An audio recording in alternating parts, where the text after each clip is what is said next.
Hello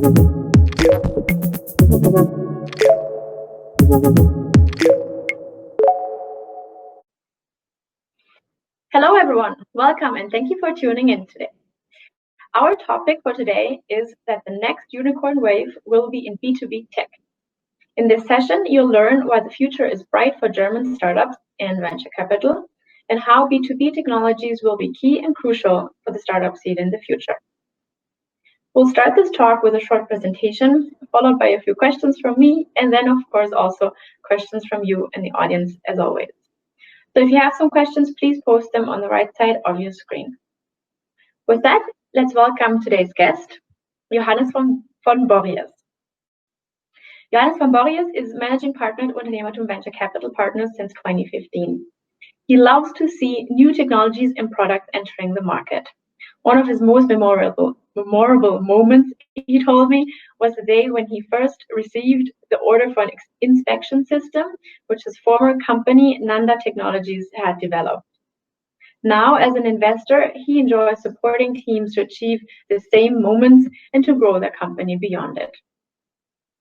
With many years' experience in the VC industry and also being a successful founder himself, he's well acquainted with the ups and downs of a startup. So welcome, Johannes. Yes, and hello everyone. I would like to talk to you a little bit about the next unicorn wave will be in B2B tech. So let's look at the three mega trends we see here. Digitization of business processes. I know that you have heard this all along, and that's not new. But if you take a little deeper look, actually digitization of business processes has started in the 80s already with the PC. So everyone was using the PC, but at his office. And then in 2000, something started that at home you had e-commerce, but also the smartphones came to the market. And suddenly people had in their consumer lives a lot more processing power in their hand, and actually more than even in the office. And now actually what we see is that this wave comes back. Now you have sometimes a little bit older PCs in the office, but people are used to apps, to really easy interfaces, and they want to digitize also now the office even more. So what we will be seeing in the future is that more and more SaaS companies will actually digitize processes in the businesses. And this will also be driven by AI, as you know, so collecting a lot of data, big data, and then using some kind of intelligence on top of that to automate tasks that people have to do over and over again. So this is a very big trend. The other big trend is in industrial processes.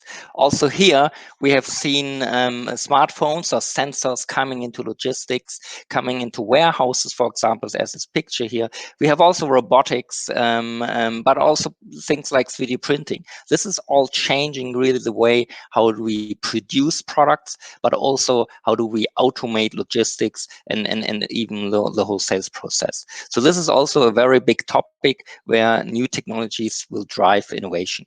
And the third mega trend we see is electric and autonomous mobility. Yes, we all talk about autonomous cars, but actually the first wave will be electric cars now. And as you also might know, like Lilium, that's not only driving, it's also flying, and even trains and other traffic will be more autonomous, and in the future definitely electric. So what has now Germany to offer in this whole game, and especially the startups? Well, let's first start with what Germany can offer. And if you look at this, you all know these brands here, Siemens, SAP, BMW. I think this is very the German engineering in terms of software, but also in terms of electronics and cars. And actually, I think what Germans are really good at, our engineers here, our students, our software developers, is really working with complexity. SAP is a very complex software, and it's B2B. And actually, all these companies, except maybe BMW, but most of them are B2B companies, and actually already working with other companies and automating. And it is very important that if the outer world looks at Germany, they see a lot of B2B companies. And That's actually not all. You only see the big guys. But if you go a little bit deeper, for example, did you know that Zeiss is actually the only supplier of the heart for semiconductor manufacturing? So every chip you have in your smartphone eventually actually has seen one of these Zeiss components. And they're the only supplier. So without Zeiss, there wouldn't be any new semiconductors. Same actually for EOS. EOS here in the south of Munich, founded 20 years ago as a leader in 3D printing, in metal 3D printing. Maybe you have heard about Metaio, founded here at the TUM and sold to Apple, and it's a basic technology of the new Apple's AR kit. And also very interesting is we have really great engineering talent here generally. So you definitely have heard about Elon Musk. Maybe you have heard about his challenge from the Hyperloop. So that's an international challenge where students and engineers basically built a prototype of his Hyperloop. And the team at TU Munich won it 3 times in a row. They built it up here in our maker space, and I think this is really a great success. I want to show you a little video of this great success story.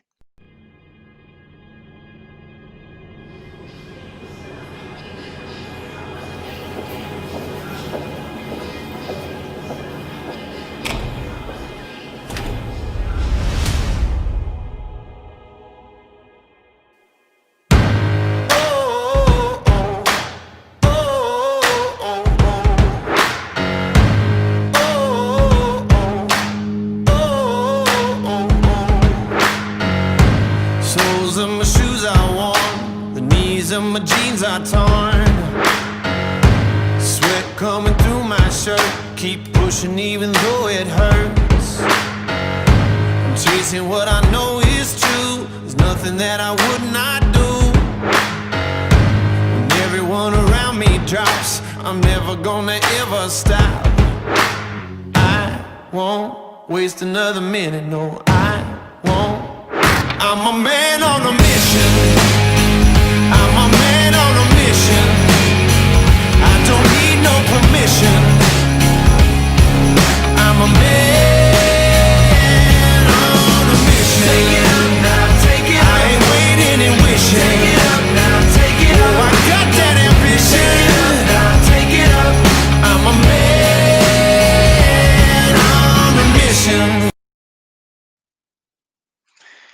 Yes, so you've seen this great Hyperloop team, and just let you know, I mean, these were student-run projects, I think with 50, 60 students that organize themselves. I mean, this is a great training ground for our new startups on the engineering side, but also on how to organize, how to do a project, how to deliver a first product. So Germany always has been an industrial powerhouse, and how can we leverage that now for our startups? Well, just a few numbers here. Well, largest economy in Europe, you all know that. We are number 3rd in export, and we have a lot of software and hardware engineers here. And also on the startup ecosystem have been growing dramatically over the time. So last year in 2019, we had a full deal volume of 5.7 billion, almost 500 deals, so financing rounds in VCs, and that's 20% of the EU deal volume. That's quite a lot. And also to give you an overview, what's very important, we have quite a lot of successful startups. I mean, I know we always look at the successful startups, and maybe it's not only the way to go forward, but it's very important for a role model to see that we can build global leaders here. So you have a Flixbus, but you also have a Celonis, and so and so. So that's really very important that already unicorns were built. And as you see, quite a lot of these unicorns are still B2C. And we think, like actually Celonis, that's the next wave, because of an industrial background, will be also in B2B.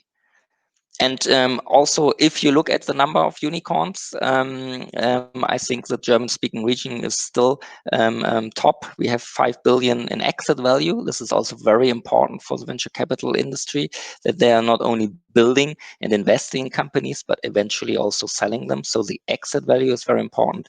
We had 70 exits, mostly sold to larger companies, and we had 34 unicorns. On a really high level, which is also very important to keep the venture capital universe running, is that eventually we provide returns to our investors. So if we provide returns to our investors, more and more venture capital funds will be set up, and more venture capital will be available for German and European startups. And there was always a big gap between the US and European, and especially also German venture capital returns. But this has been narrowed. And actually, in the last 10 years, venture capital returns, we call it top quartile, was actually pretty much the same than in the US. So we can build here very attractive systems for investors, for startups, and also for the whole economy. And now, if you look at actually the picture here to the right, this is compared to how much venture capital is invested in comparison to the GDP. And you see that in Germany, there's still a way to go. So putting it positive, we have a lot of room for improvement. There's a large market and it will grow steadily. So putting it together, we have shown in Germany that the VC model works from early stage to exit. The funds returning top returns, it's a sign that we build top companies. Very interesting for investors actually all over the world is that we are not yet overfunded in Germany, not like in the US where you actually have a lot of money. So here you can reasonably invest still. And as we said, we have a very strong growing ecosystem of founders, universities, technologies, and corporates all brought together. This is all a very good breeding ground for the next B2B tech unicorns.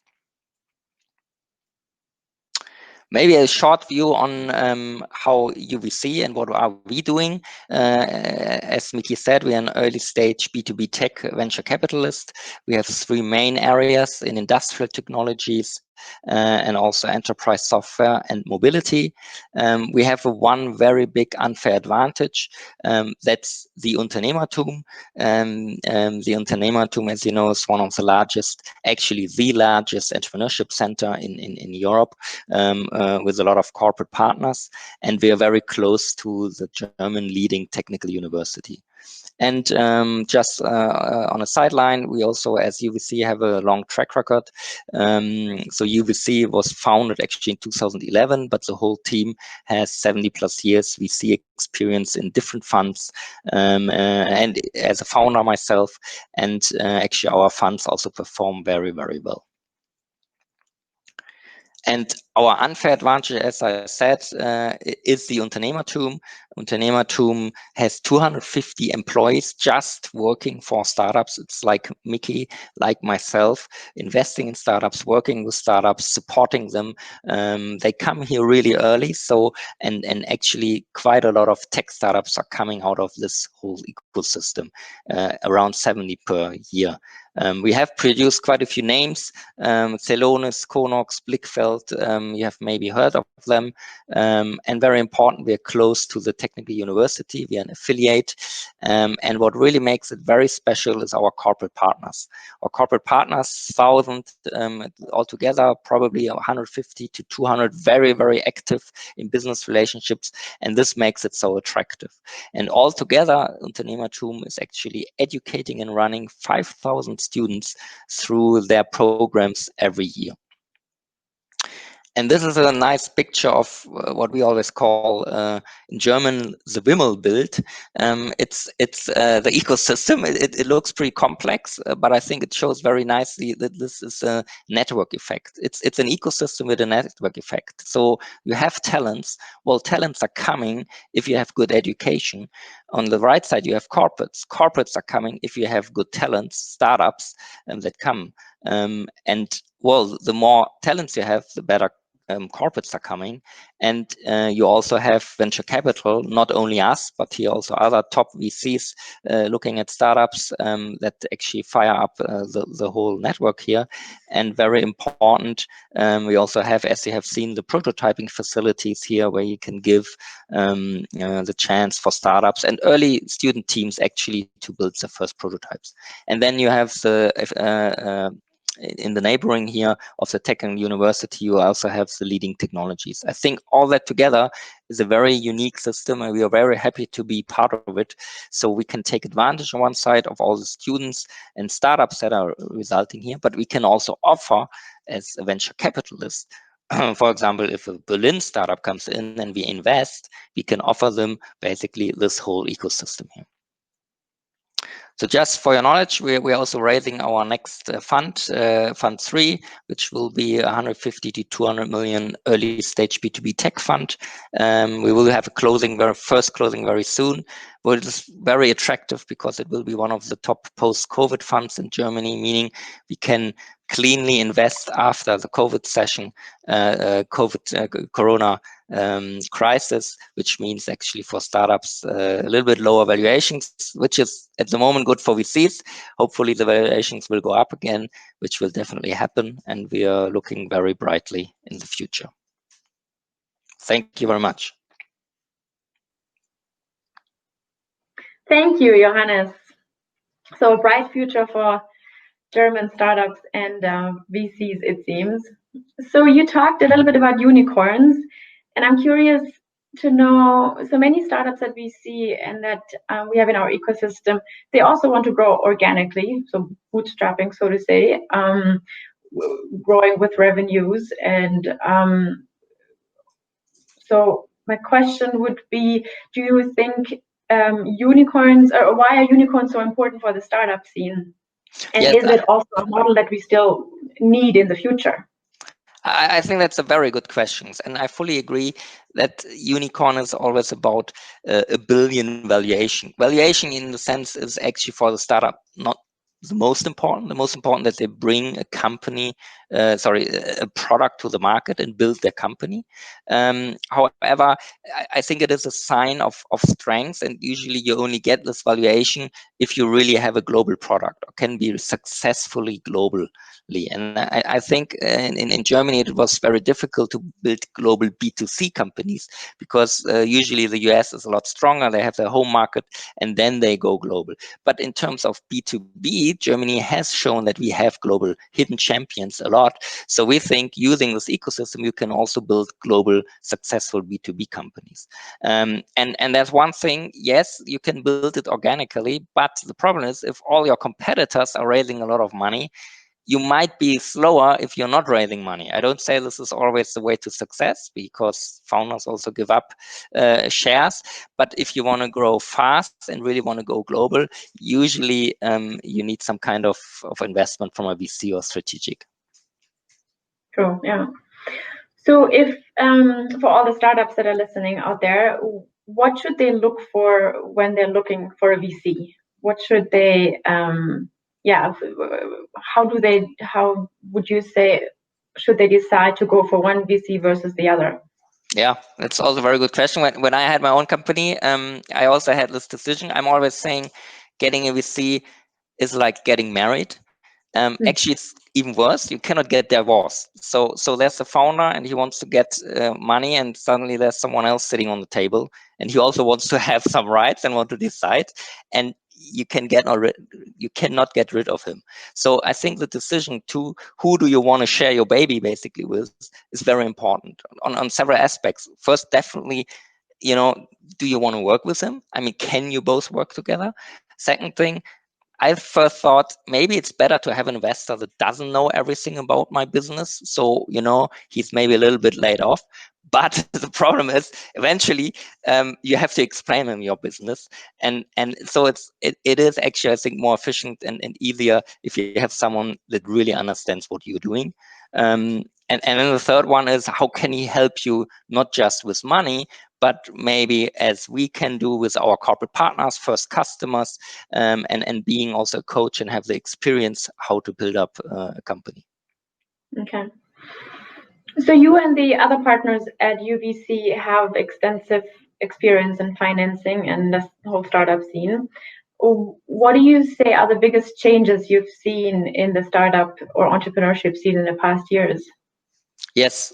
So even going back, I started in 2001 with Wellington, and there was totally different landscape. So there were not so well educated founders. I think that's very important. Not so many, but also not so well educated in a sense of, let's say, have learned how to build companies, that have studied, but also they have worked maybe at startups before.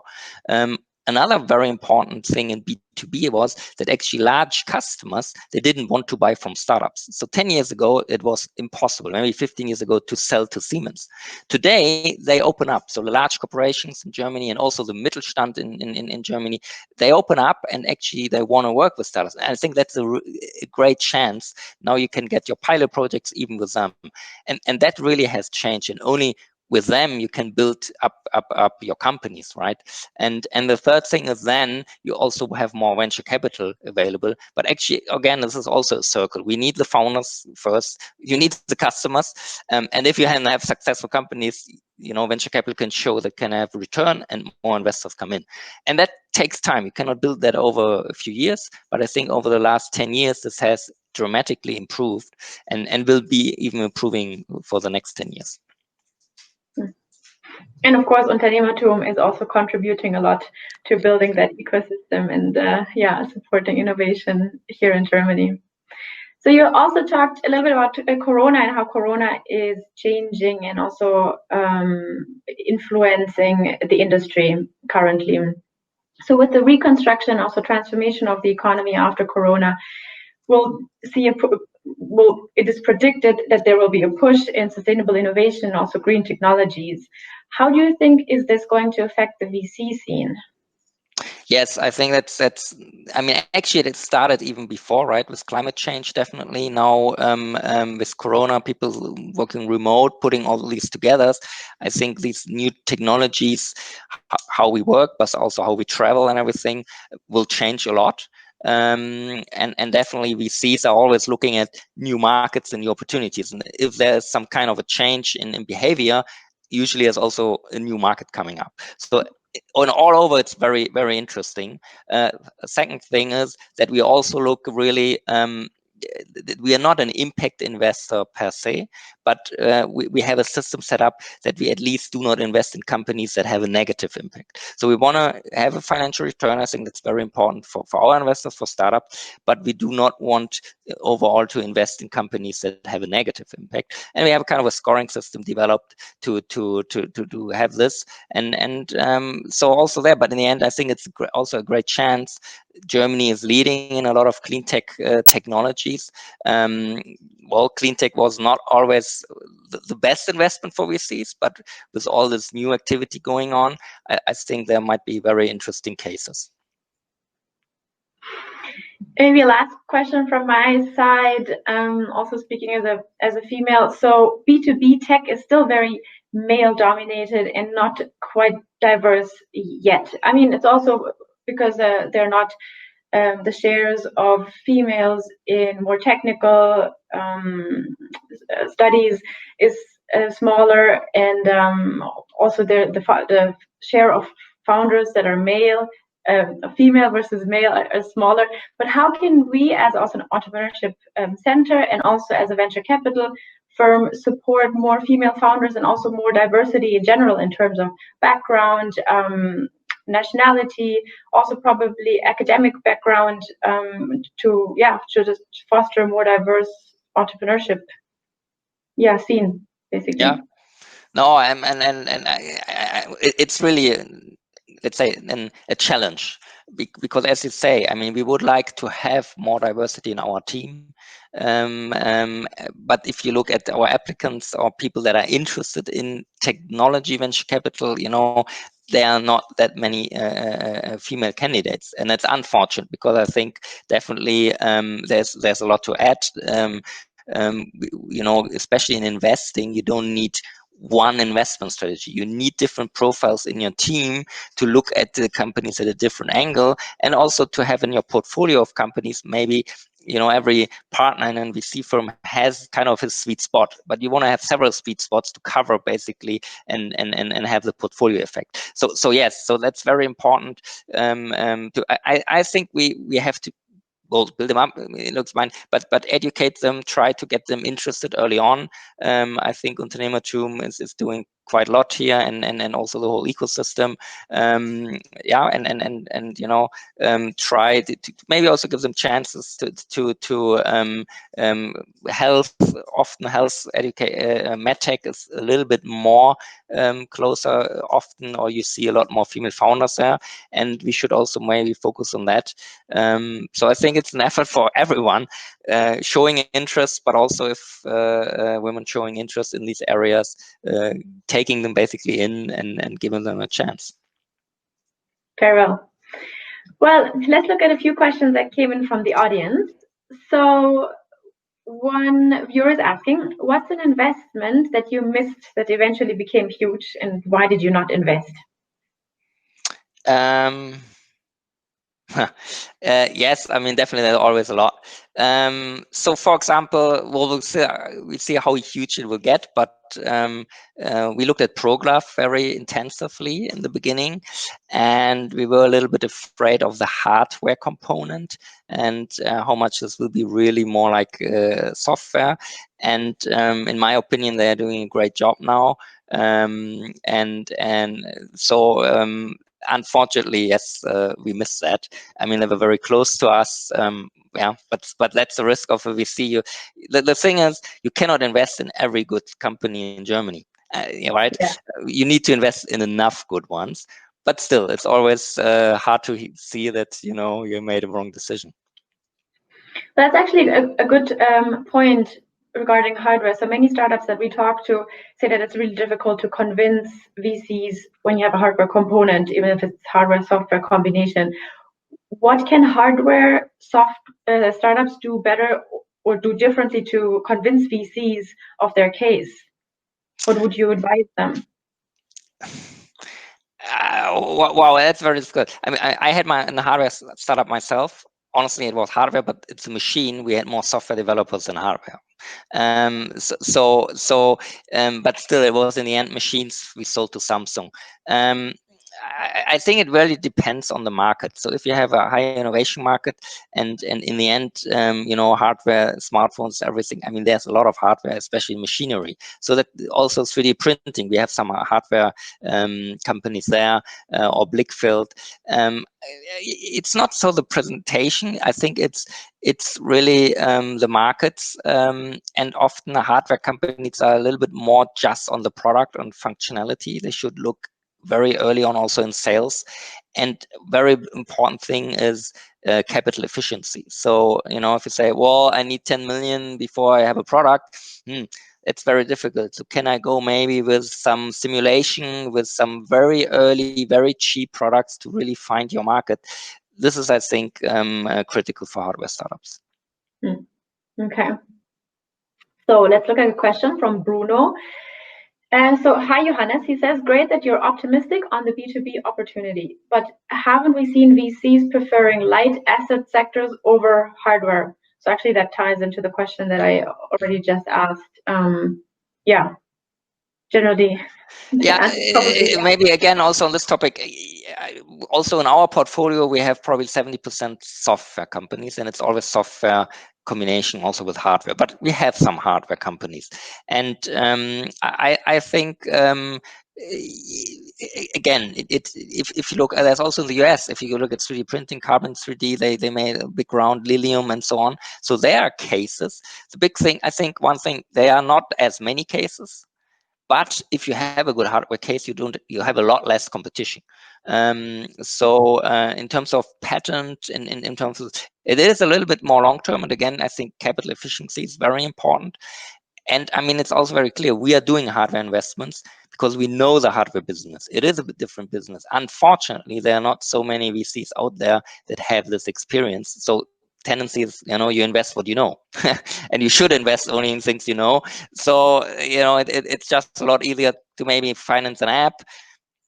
Unfortunately, this is the way, but they are also very specific, sometimes also more strategic investors that will also definitely look at hardware. For example, Trump Ventures, you know, they're invested in our fund also. They would definitely look at hardware investments, Osram. So maybe it's also a way to work a little bit more with those guys, because they can better also judge of the, make an assessment. We have another question. Did you or your company invest in a unicorn? Yes, we invested in Flixbus. I know not all of them know that, because Holzbring also has invested, but we have also invested. Actually, we were with them the first really institutional investor. We only had a very small fund back then, so our portion was, but it is a unicorn, and we're very luckily that we invested there. But we don't have too many unicorns. That's also true. If you'd only need one per fund, we definitely hope to build 1 or 2 others, and that's the big thing, definitely in the end. But also one word about unicorns: we have also seen fallen unicorns. So yes, it's great to have a high valuation, but what we have learned in venture capital, cash is king. Wait until you really get your money back. Then you have finally made a good investment. Yeah, very true. So another question is, was the company you founded in B2B tech as well? I think you already answered that with yes, but maybe you want to tell us a little bit more about the company that you started. Yes, happy to do so. So it was called Nandatech. It was very special inspection machine for semiconductor equipment, semiconductor manufacturing. So you maybe know these wafers where the chips are built up, these like pizza size wafers. And there, when the chip is built up, the layers, you have to look for defects on that. And it's very specific optics. So we were working with Zeiss. They had very specific optics. And we had a lot of software actually to take the image. It was a digital image, and then find defects on it. We didn't have AI back then. That would have really helped us a lot. So we had standard image processing algorithms, and we were founded classical with High-Tech Gründerfonds. Was the first investor, very important back then because there was actually no other source of venture capital available. We had B2B later on in there, KfW, and then sold it successfully to a US player actually. So it was a good journey. And it was also very specific, actually German, because a lot of people said we can build machines, and immediately you were kind of also branding. There was no problem if you go to Korea, if you go to Japan or US, if you had a Zeiss and say we work with them together, oh, everything is okay. So I think this is maybe also learning. We should use these brands. You should use to working with SAP or others. If you go with them to the US, they will always say, wow, if you work with Siemens or SAP, you should have a good product. Okay, good advice. Yeah. So last question, maybe. What are the most trending topics to invest for you at the moment? What topics do you see in the future also for your next funds? So the next big trending topics. Well, yeah, I mentioned the really big ones. As I said, we see the change in mobility right now. Still, there's a lot of electrification going on, and we will not be probably investing in the cars themselves. We are more looking like the secondary products. So if you have maybe a lot of batteries, what can then else in behavior change and then maybe make it interesting? I cannot tell you exactly what yet, because that's also very important for VC. Back then, after the dot-com bubble, I made a study basically looking what can we invest now, and I think my analysis came up with some nano technology. We never invested in those. So as a VC, you need to look into the market and see where are startups, where are good founders. So we only can give a general tendency, and this is definitely further in software. AI, not generally AI, but I think automation of tasks. We were doing some very interesting AI investments and so on. And the third is really bringing this manufacturing up to speed. There's, I think, a lot of digitization and software needed to make this, to automate this. What we also see, by the way, Corona, very interesting, all the supply chains. Now they're thinking of not everything producing in China, but they need to be more flexible. If something happens like this again, they might need to print some parts. They might to have some other sources. So there's also a lot of intelligence and software needed to organize these. So these are all areas where we think could be very interesting. Well, thank you very much for answering all the questions, for your talk, and also for sharing your visions with us on the German startup landscape and the VC industry. So for all of you who are watching, thank you very much for tuning in. We will see you in 1 week on July 14th at 4 p.m. And I'm very excited that Holger Mandl, member of the executive board for procurement at MAN Truck and Bus SE, and Dr. Michael Adelt, COO of Forto, so a startup formerly known as Freight Hub, will be our guest to talk about the future of supply chains. So with that, we're at the end. If you want to know more about Unternehmertum Venture Capital Partners, please find the link to their website in the chat. And also, if you have more questions for Johannes, you can find the link to his LinkedIn profile in the chat as well. So Johannes, thank you very much. It's been a pleasure, and have a nice afternoon. Bye. Bye-bye.